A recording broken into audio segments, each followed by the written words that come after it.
Okay.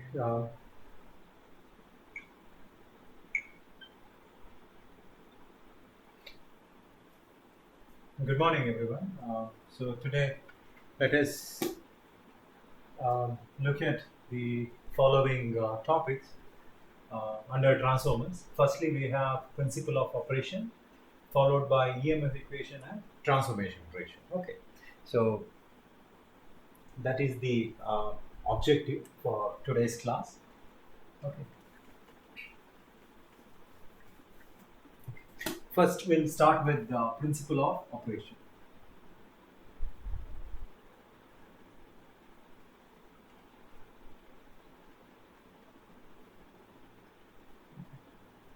Now, to understand principle of operation, uh, we'll do one thing. First, let us draw the circuit diagram. Okay, circuit diagram of transformer. Okay. So this is the simplest circuit what you can draw for a transformer. So while drawing the circuit, let me explain the different parts of the transformer. Okay. So this is called as the transformer core. Core, transformer core. Now the core is made up of a good magnetic material such as silicon steel.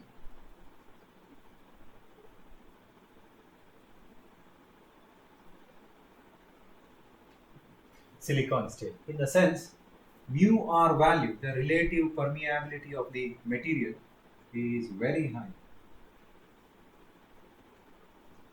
Very high. So it is not recording the call. Yeah, I am recording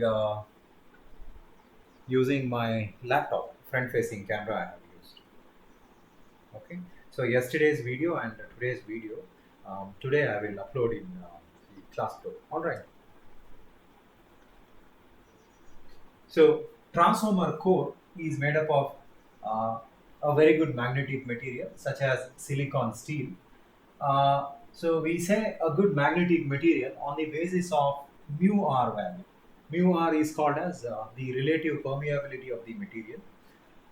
So for silicon steel, the relative permeability is very high. Okay. Now, how this relative permeability helps in um, achieving good results in a transformer. So higher the value of mu r, you know, if mu r value is very high, then uh, very quickly we will be able to establish magnetic flux in a machine. Okay, so that's the reason it could be a transformer or it could be AC generator or DC generator. The magnetic material normally used is silicon steel, and there's one more magnetic material which is called as CRGO steel. CRGO steel. Either silicon steel can be used or CRGO steel can be used. CRGO stands for, it's a manufacturing process. C stands for cold, rolled, grain oriented. That's the full form of CRGO steel. Okay. So with very high magnetic permeability, easily we will be able to establish magnetic flux in the transformer core or any electrical machine. All right, so that is the effect of mu r on magnetic um, field. All right, fine. So that's about the magnetic core. Now, this core further can be divided into two sections: the vertical sections. So these two are the vertical sections. So vertical sections of the transformers are called as limbs.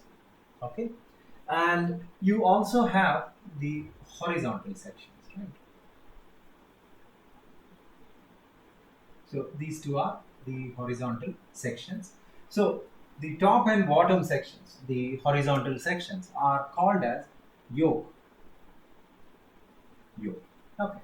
So the limbs as well as the yoke, constitutes something known as the transformer core. Okay, so this is about the outer part of the transformer.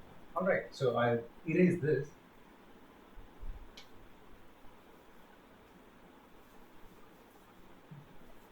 And now let me concentrate on the inner part of the transformer, or else your figure becomes too crowded. All right, fine. So now let me concentrate on the inner part. Now, on the two limbs, pair of winding is kept. On the two limbs, pair of winding is kept. Okay. For the sake of representation, let us place the first winding, which is called as primary winding, having n1 number of turns on the first limb, and the second winding, let's call it as secondary winding, is placed on the second limb, and let us say n2 are the number of turns of the secondary winding. Okay, so this is the most simplest circuit of a transformer, you could say. Okay, but when we deal with the detailed construction of transformer, you will come to know that in case of practical transformer, you don't find 100% of primary placed in first limb and 100% of secondary is placed in the second limb. Okay, that's because if you place all the primary winding on this limb and all the secondary winding on the second limb, what happens is that the gap between the two winding increases. So this gap will give rise to something known as leakage reactance. Leakage reactance. All right. Now, in basic electrical engineering, being the introductory course, will not be stressing more on this leakage reactance. All right. But remember one thing: the leakage reactance is caused. It is due to the air gap. The cause for leakage reactance is due to this air gap. Air gap. Okay. Assuming it is kind of um, what do you say? You haven't used any insulating medium. Okay. Nevertheless, even if you use insulating medium, we should see to that the gap between the two windings should be as small as possible. Larger the gap, larger the leakage reactance. If leakage reactance starts increasing, then the transformer efficiency decreases. All right. So this is the trade-off between the leakage reactance. Now, in the future discussion, let me deal with the detailed construction. All right. So this works good for symbolic representation. So now let us assume that all the 100% winding you have placed in first link, and the secondary winding you have placed in the other link. Primary is connected to an alternating supply having RMS value V1 volts. The secondary winding is connected to load. In reality, this load could be your housing load. This load could be the housing load connected to the secondary terminal of the transformer.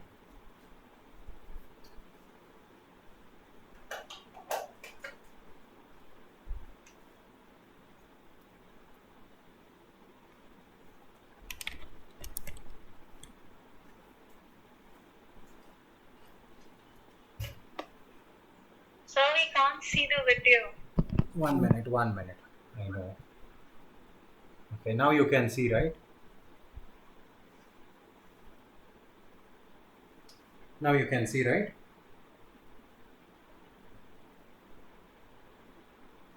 Are you able to see now? Yes, sir. Yes, sir. Yeah. That's due to the low power problem. All right. So the primary winding is connected to the power supply.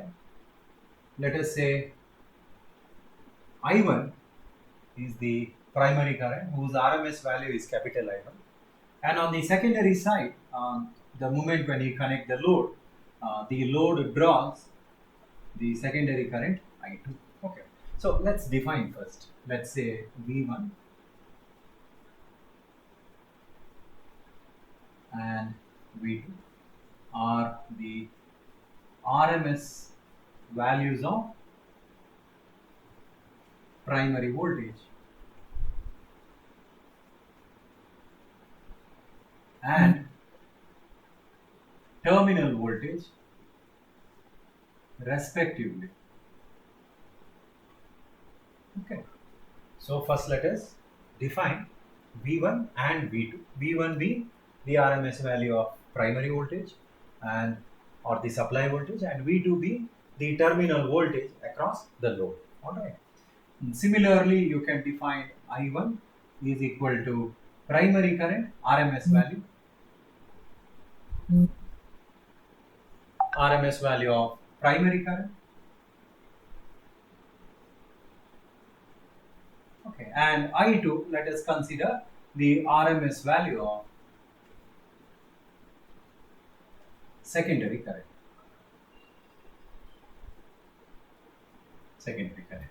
And N1 and N2 are the number of turns of primary and secondary respectively. Okay, so we will define all the variables, okay, different currents and voltages. Alright.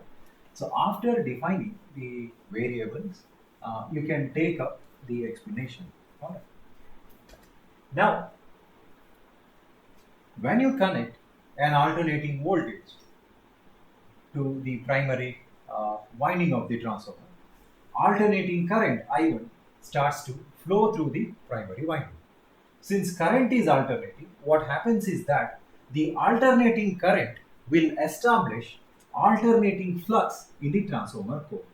And let us assume that the alternating flux is flowing something like in this pattern. Alright. So this is the direction of alternating flux. Now, in the very beginning, I had mentioned that the transformer is constructed with a very good magnetic material, right? Magnetic material. Since we have constructed the transformer with a good magnetic material, you can assume that almost all the flux is getting attached to the transformer core itself. Alright. So almost all the flux is getting attached to the transformer core itself. Okay. So this is the direction of magnetic flux. Now, since your current is alternating in nature, the flux established by the current will also be alternating in nature. So due to the cyclic variation of flux, we get a natural rate of change of flux. Correct. So at different time interval, you get different flux values. So in case of a sinusoidal supply, we get a natural variation of flux with respect to time.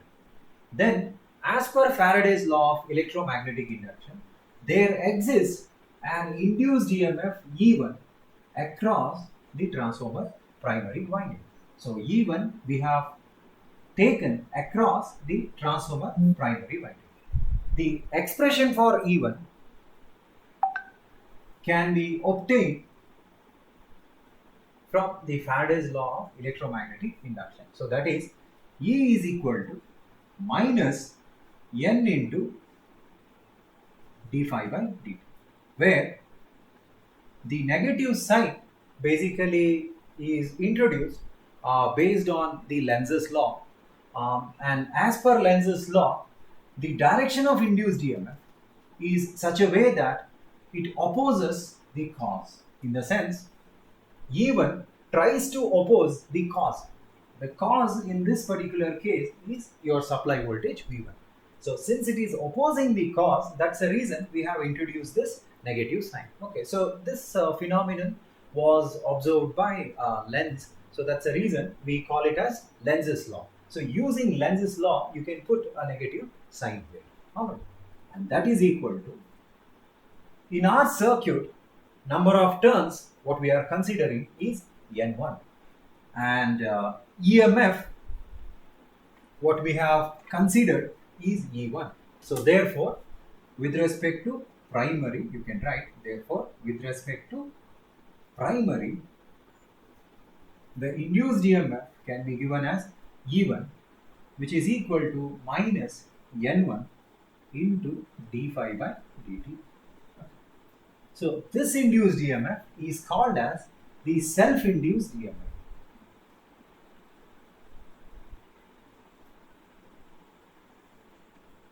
This induced EMF is also called as self-induced EMF.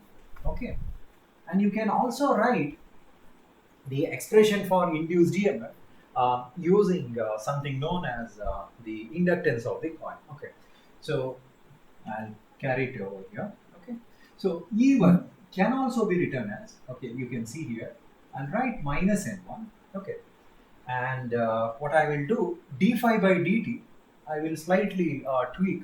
So what I will do, d phi by di, I'll write, and I'll multiply with di. Okay.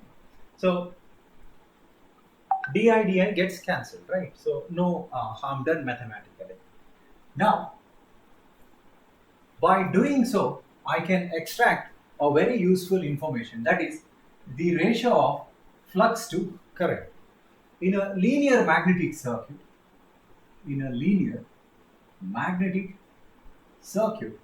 the relationship between flux and current is linear. Flux is proportional to current. That means to say, the current and flux follows linear law. Okay, so that means to say, if you double the value of current, flux gets doubled. If you increase the current value, let's say by 6 folds, your flux gets increased by 6 folds. So if you take out the ratio d phi by di, basically you will get phi divided by I.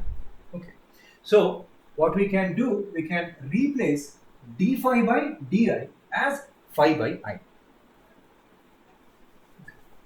So we can write now E1 is equal to, observe carefully, minus N1.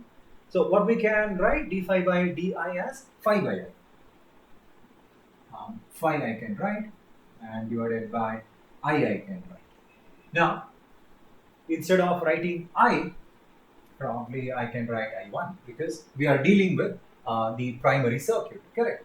Into di by dt, or with respect to our circuit, you can write di1 by dt. Now, the ratio n phi by I is a constant. So this ratio is basically a constant. That's because number of turns of the primary winding is a constant. Ratio phi by I is also a constant. Since n phi by I ratio is giving you a constant number, that can be called as the self-inductance of the coil. So E1 can also be written as minus L into di by dt. So with respect to our circuit, it is di1 by dt. Okay. So you can express the EMF in terms of flux variation, that is n into d phi by dt, or you can express the induced EMF in terms of something known as self-inductance of the coil. So in terms of self-inductance of the coil, expression for E becomes L into di by dt. Okay, so this is very, very important in transformers. Not only in transformer, almost in all the magnetic circuits. Okay. So far we looked at the primary induced EMF, right? which is also called as the self-induced EMF. Now let us see what happens in the secondary side.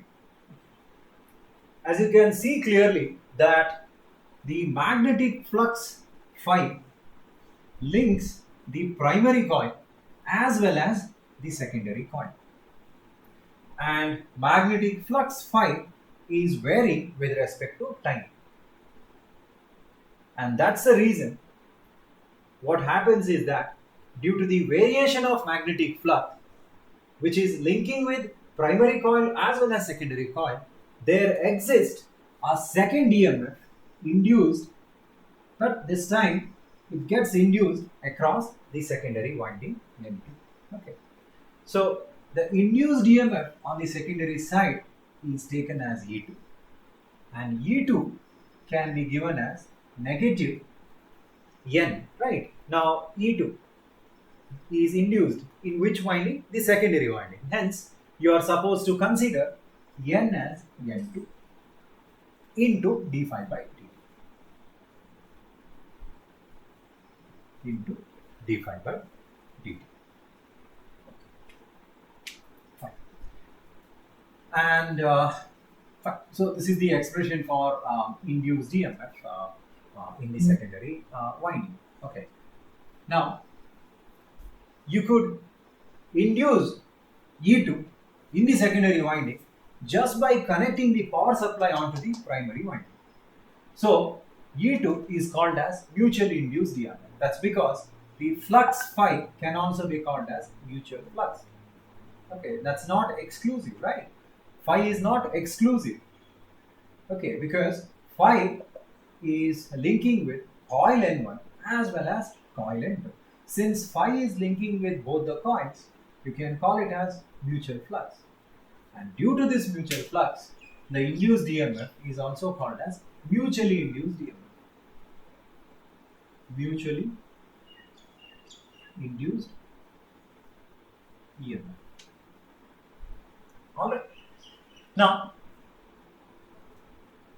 from this expression, you can also derive expression for mutual induced EMF in terms of not N2, something known as the mutual inductance.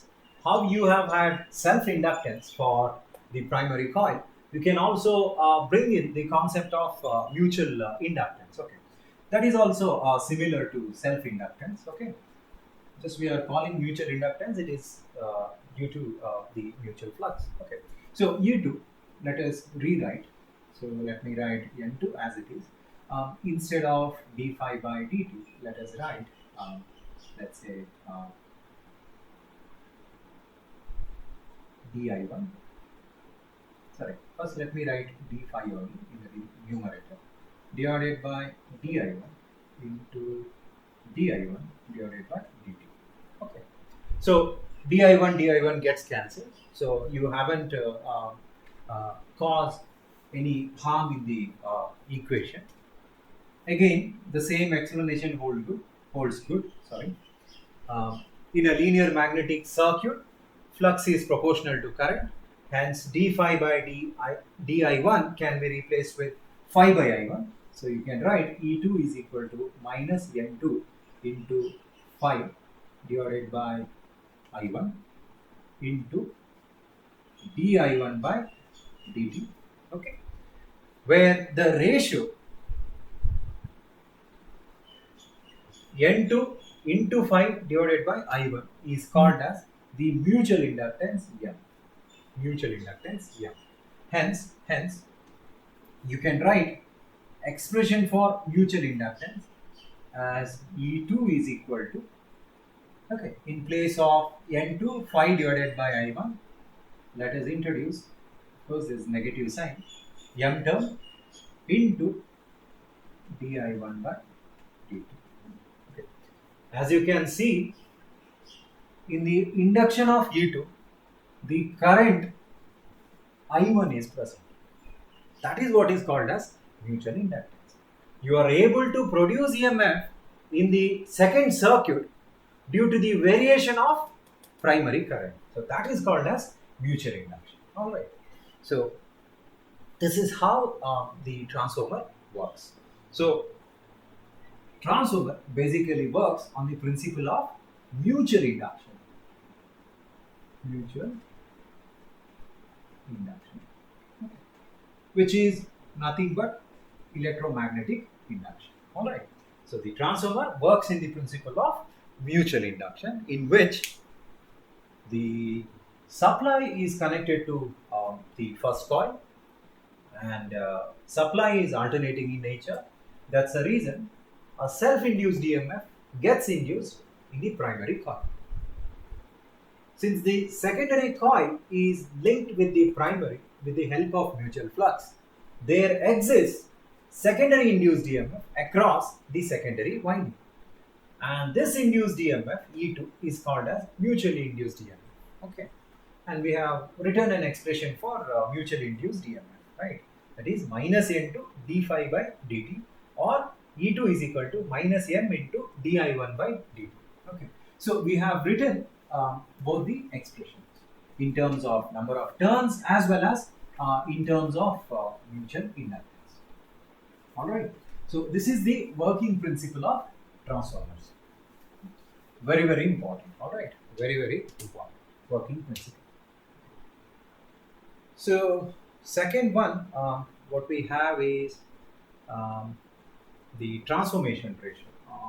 Yeah. Can I take transformation ratio?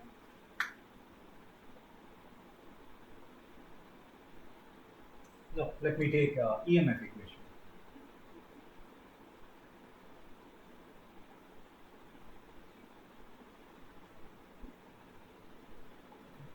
EMF stands for electromotive force, or nothing but the voltage. Okay, so expression for voltage in case of transformer. All right.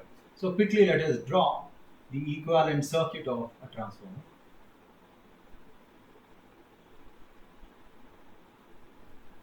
Primary,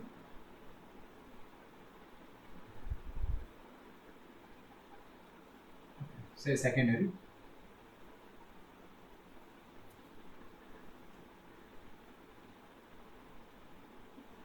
V1, V2. Let's take RMS value of induced EMF across the primary winding as E1. Similarly, RMS value of induced EMF across the secondary winding, let's take it as N2. Okay, fine. Then you can say, okay, you have to define the variables. Let V1 is equal to RMS value of supply voltage, I1 is equal to RMS value of primary current,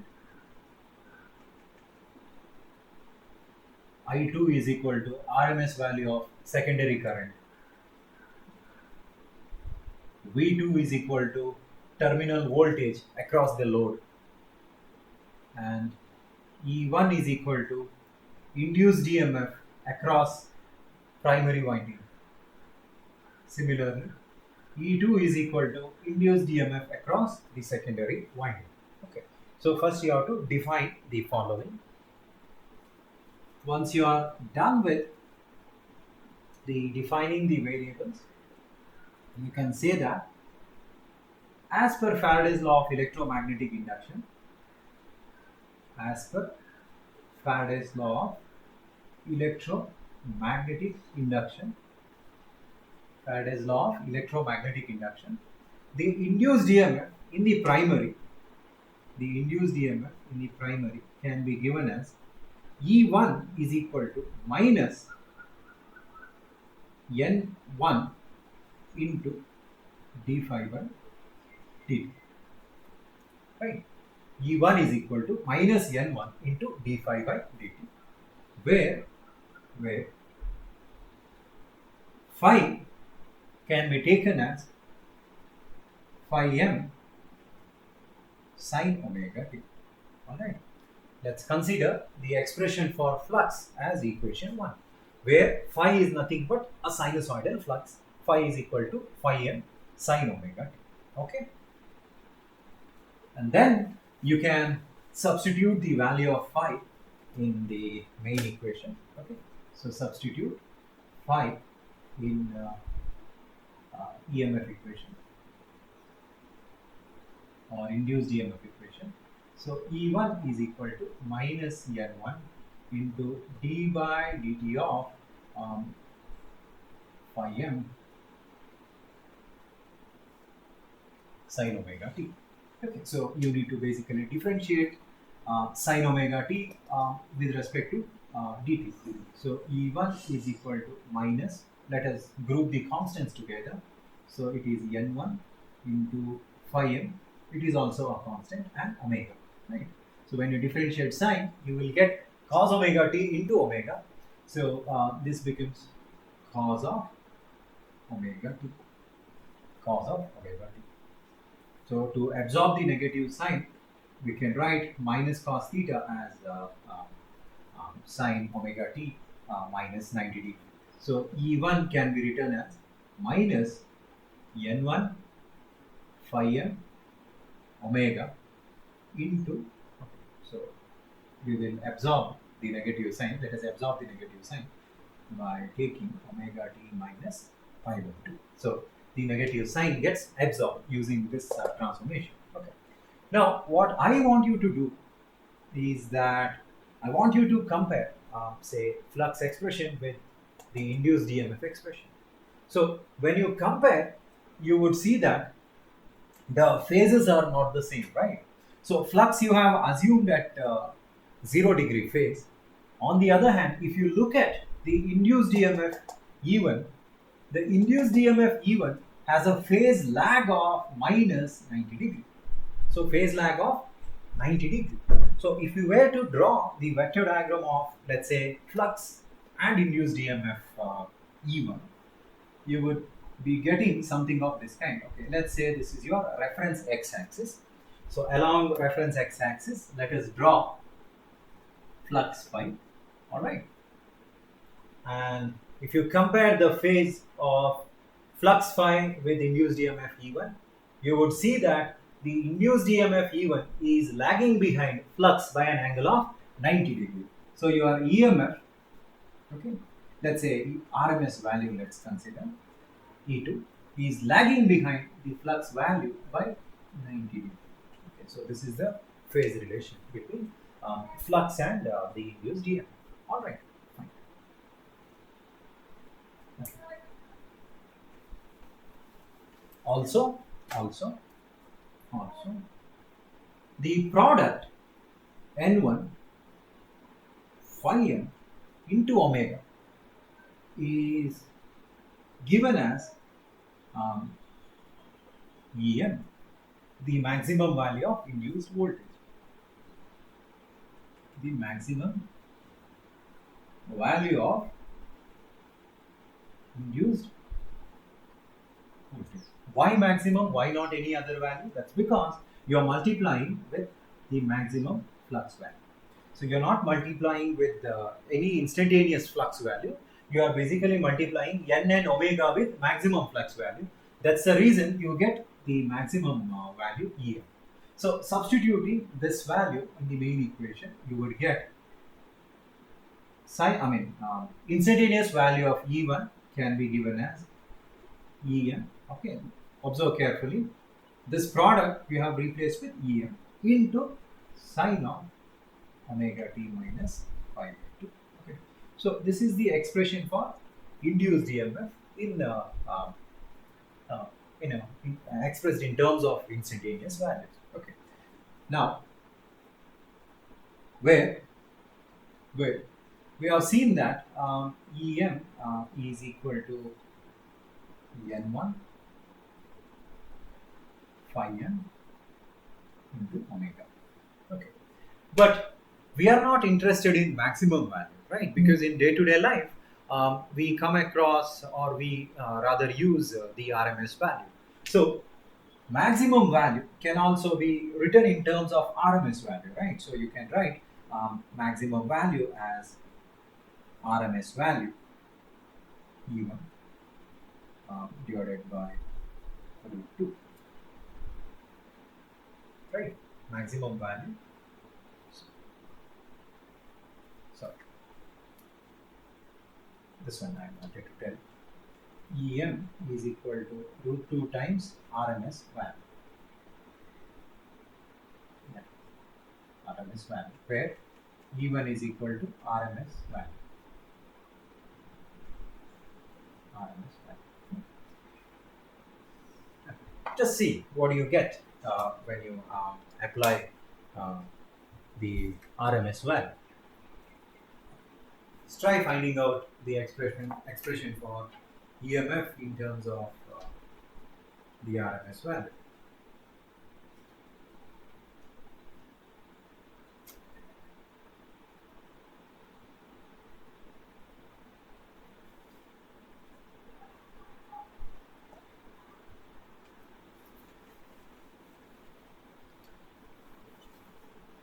Okay. So I'll just retain this. So you can write RMS value E1 is equal to maximum value divided by root, isn't it? Where maximum value is N1 into pi m into omega. So omega we can take it as 2 pi m, right? That's because omega is equal to 2 pi divided by root 2. So basically what you can do is you can take out the ratio, okay, that is this ratio, because 2 pi is a number and root 2 you can also include with the numerator. So when you simplify 2 pi by root 2, you are supposed to get 4.44. So please put it in your calculator and calculate. So 2 pi divided by root 2, you will get 4.44 into N1 phi m into M. So this is your expression for EMF. So this is your EMF expression for a transformer. Okay. Now remember one thing, this expression or this derivation we have carried by considering the primary circuit. Similarly for the secondary circuit, or simply secondary, you can also derive E2 is equal to, same thing you will get 4.44. In place of N1 you will have N2, only that's the difference. Maximum flux remains the same, and you know that transformer will not alter the frequency. The frequency of primary voltage and frequency of secondary voltage remains the same. So this is the expression for the RMS value of induced EMF in the secondary winding. Okay. So let's call this equation as equation 2 and this equation as equation 3. Okay. So till here you are supposed to carry out the derivation. Okay. So this derivation is basically for deriving the EMF equation of a transformer. All right. So once you have the EMF equation, things are pretty easy henceforth. Okay. So the third objective you can take. So as I mentioned in the very beginning, our third objective is something like finding out transformation ratio. Okay. So principle of operation is very important, so as the EMF equation and so as the transformation ratio. Okay. Now transformation ratio. So transformation ratio basically gives a dimensionless number or unitless, anything dimensionless or unitless. A unitless ratio it gives. Now, what I want you to do is that I want you to perform E2 by E1. Okay. Next, you write performing E2 divided by E1. So basically, you are dividing E1, E2 by or with E1. So what is E2? 4.44 F N1 5 divided by N2 divided by E1, that is 4.44 yeah, N1 5. So this gets cancelled, frequency gets cancelled, the flux value gets cancelled. So what you get is ratio N2 by N1. So E2 by E1 is equal to N2 by N1. So this is taken as K, and K is defined as transformation ratio. Transformation ratio. Okay. Now there's a confusion created in few of the textbook.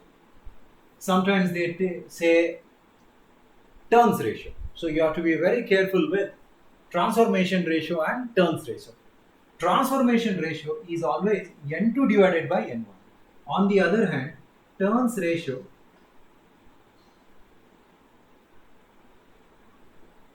is 1 by K. Alright, that is reciprocal of transformation ratio, which is N1 divided by N2. Okay, you have to be very careful with this particular expression. That's because sometimes in numericals, in place of transformation ratio, you will be given with turns ratio value. So appropriately, you are supposed to handle the turns ratio number. All right. So turns ratio is reciprocal of transformation ratio. Now, this transformation ratio plays very important role in deciding the voltage level of a transformer. In the sense, if you observe carefully, if I cross multiply, okay, let's say I want to have E2 value. So E2 value can be found just by multiplying E1 with the transformation ratio. Okay, I can take N2 by N1. All right. Now, remember one thing. Okay, in the over here we can carry on. You have N2 by N1 ratio. Correct. So you can find the secondary voltage simply by multiplying primary voltage with N2 by N1 value. Now, N2 by N1. Okay.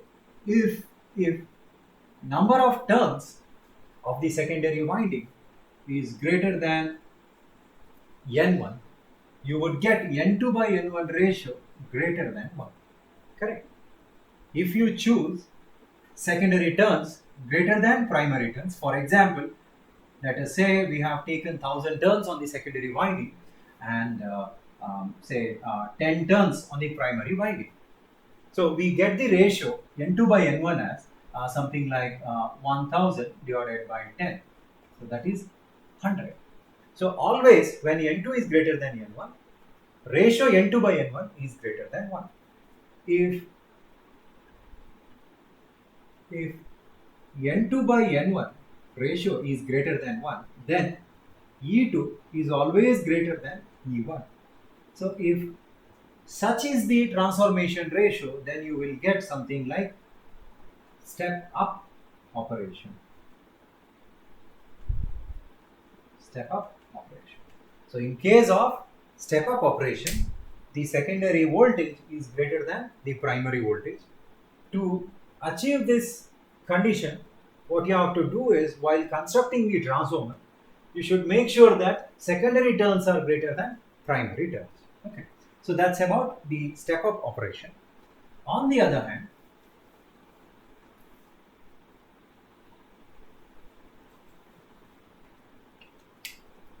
if, okay, let's say N2 is less than N1, say for example, you have 10 turns on the secondary side and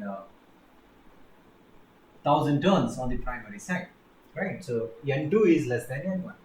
Then the transformation ratio N2 by N1 is basically 10 by 1000 or 1 by 100, right? 1 by 100. So whenever N2 is less than N1, the ratio n2 by n1 is always less than unity. So if ratio n2 by n1 is less than unity, you would get E2 less than E1. That is, secondary voltage is less than the primary voltage.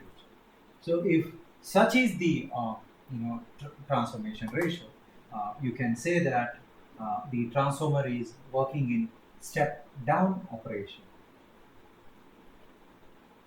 step down mode of operation. All right. So in order to reduce the voltage level, probably what you have to do is selecting the secondary turns ratio, sorry, secondary turns less than the primary turns. Okay. So that's your second type of transformer, that is step down transformer. Okay.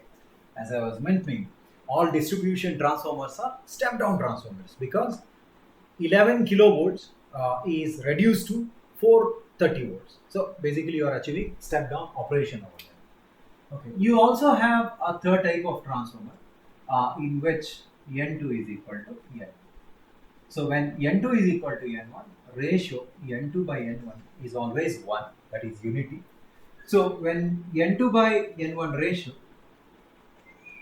is unity, you can say that E2 is equal to E1. That is what I was talking about the same in introduction class.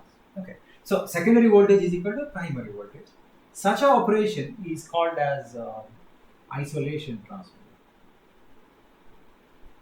Isolation transformer, or sometimes it is also called as 1:1 transformer. Okay, 1:1 transformer in the sense there is no scale up or scale down mode. What you get, you just transfer. Okay, that means to say the voltage levels are going to be the same. Okay, but it gives isolation between primary circuit and secondary circuit because the two circuits are magnetically coupled. So it is not coupled by wires such as your conductively coupled circuit. Okay, so that's the advantage of the 1:1 transformer. All right. So that is about the transformation ratio and importance of transformation ratio while constructing or while achieving step up operation, step down operation, or isolation operation. Okay. Now you can also bring in the current ratio while defining the transformation ratio. All right. Now, how to bring in this current ratio? Okay. So perhaps you can start with something like an ideal transformer. Okay. You can write up for an ideal transformer operation. For an ideal transformer operation, that means to say we are assuming a lossless device, and of course you can assume, right? As I was mentioning the other day, few power transformers can get an efficiency of 98 to 99%. So that is as good as power input is equal to power output. So for an ideal transformer operation, you can say input VA is equal to output VA. Okay. So this basically is obtained from the primary ampere turns. Primary ampere turns. Ampere turns is nothing but product of number of turns with the current is equal to secondary ampere turns. So this is basically derived from this concept, primary ampere turns with secondary ampere turns. I'm not going to talk about these ampere turns. That's because you will be studying exclusively in third semester. All right. So let me consider only input VA is equal to output VA. So I'm considering the total power, okay, in volt amperes. So that is V1 into I1 is equal to V2 into, okay, since we have used letter E, let me maintain the uniformity. Let's say E1 into I1 is equal to E2 into I2. Volts into amperes, volt amperes, correct? Or you take out the ratio E2 by E1. what do you get when you take out the ratio E2 by E1? You would get I1 by I2. Okay. Okay. Next, you can substitute uh, this in main transformation ratio.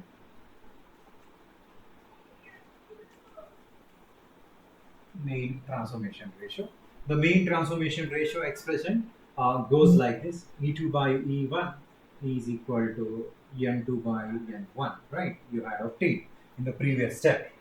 And in the current discussion, we also obtained E2 by E1 ratio as I1 by I2. So you can include I1 by I2. Put together, this ratio can be taken as K. So this gives your the final expression for transformation ratio, or this is the complete expression for transformation ratio.